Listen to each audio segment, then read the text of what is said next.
Doom the woke ages. I've heard about this. I've seen the videos. Well, here's the thing about this. First of all, I don't agree with that. And really, when you think about options like the sliders, the policy was it has to be good both for the white belts and the black belts. You know, if we're going to allow you to slow the game down, we have to enable you to speed the game up.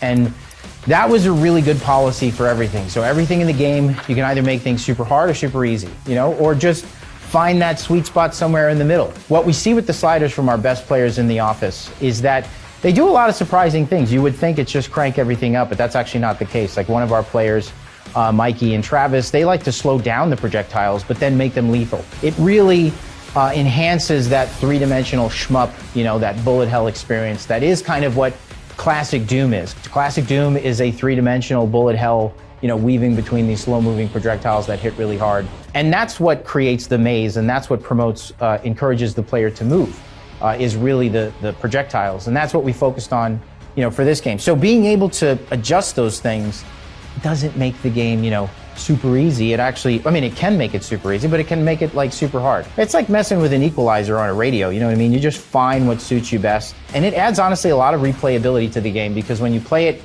each difficulty, like normal to ultraviolence and all that stuff, these sliders will be preset. And every time you go to the sliders, you'll see what ultraviolence is, because you'll see how the sliders change. So you could play through it like that. Somebody asked, oh, well, we wouldn't take the time to balance the game well, and we're going to leave it to the player. No, we're not going to leave anything to the player. We're going to make sure that it feels good, because most people won't actually go. I mean, how many of us just don't bother with the menus and play the game the way it is? You know, I do that sometimes. So we'll make sure that it feels really good on ultraviolence, normal, nightmare, all that stuff, and then we'll expose those sliders to you so you can make it the way you want, which is really cool. So no, the game is not easy.